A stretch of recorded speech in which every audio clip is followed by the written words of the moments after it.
I hate to break it to you, but central bank digital currencies are coming your way. All countries are signing on to this, and it is front and center for 2023. We are in the testing phase, we are in the beta phase right now, but it is being rolled out. Separately, we are watching the FedNow system being implemented right now as I record this video. In fact, 57 companies have signed on. All of these companies are consolidating, and we are going to see a connection that most couldn't put together. But that's why you're here. We're taking the news and then we're going to connect the dots. As we do that, it empowers ourselves. We know the truth, and then we can make decisions based on that information. We're not going to sit down. We're not going to take it. We're going to do what we have to do to make sure that we are protected from this system as best we can. How does that sound? Let's get into it right away. Very first thing, you've probably seen it already, but the FedNow system is being rolled out, as I have stated here on this channel. And of course, we get to the next stage, which is Fed says 57 firms set to use FedNow instant payments after late July launch. There has been a lot of misinformation around this, suggesting that the FedNow is the CBDC. These two are very prominent things in the news right now, but they are not the same thing. There was a lot of talk about that, and then some YouTubers kind of rolled that back a little bit. Oh, well, no, it's not the CBDC, even though I said that it was actually. But here we go, and I'm going to tell you what's actually going on. No, you got to know what is happening, and as of now, you can see it for yourself. Reading it in black and white, the Fed did not provide a specific date, but 41 banks and 15 service providers, including large firms like JP Morgan, Bank of New York Mellon, US Bancorp, Wells Fargo, have completed formal testing and will be ready to provide instant payments after the new service is live.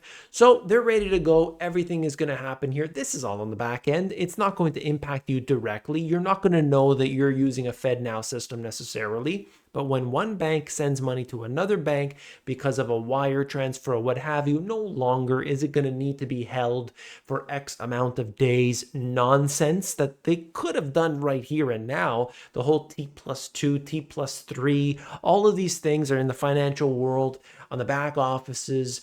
They do this, but there is no point. The money is literally instantly sent, and it's just sitting and waiting there. But because of some regulation and some process, they say, well, we got to wait for, so many days, the trades to go through, all these different things. That's really nonsense. But now they've put this FedNow system in, okay? So the FedNow system is going to provide instant payments. It's not a cryptocurrency. It's not blockchain. It's not a CBDC. It's its own thing. I'm not saying it's good. I'm not saying it's fantastic. I am not saying that I promote the use of it. It does have benefits. We want instant payments. We don't want delays, all these things.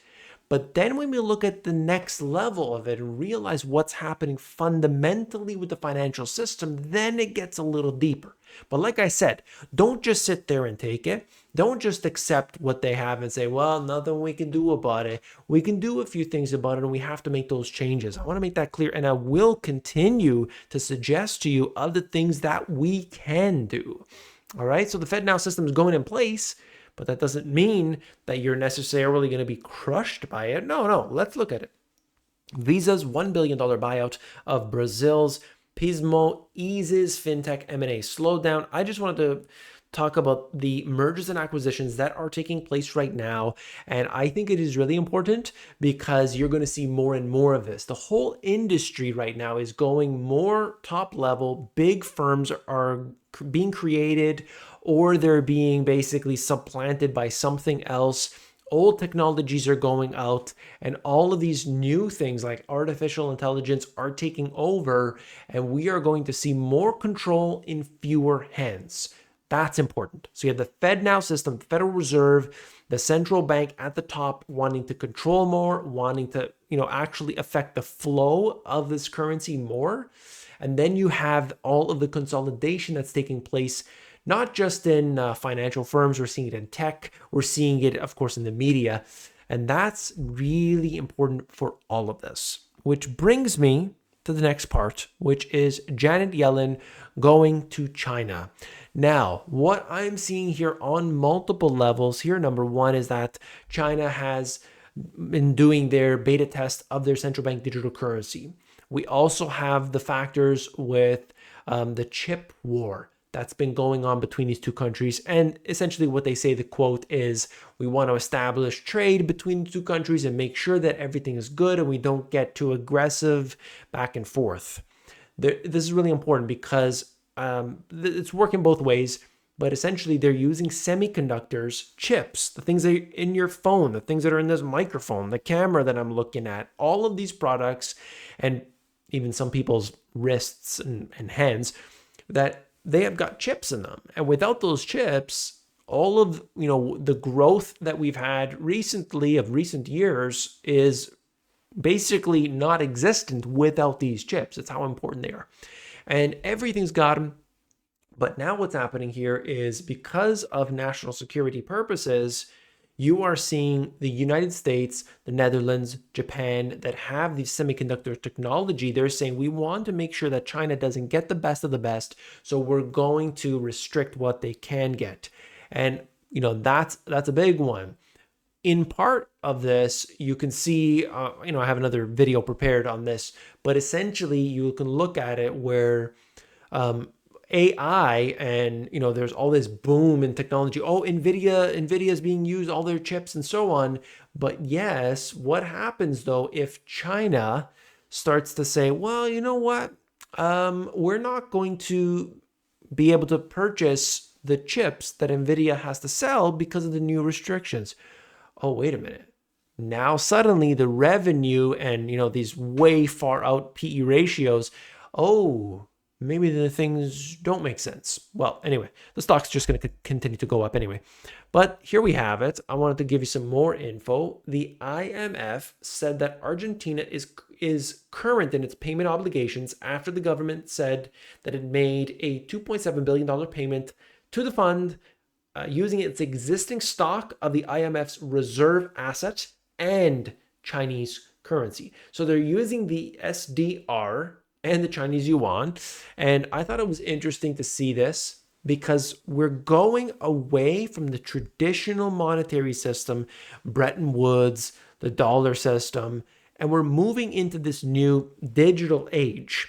And that's happening right here and now. And I hope you see that. I'm making this connection. There's connecting the dots. There's a method to my madness.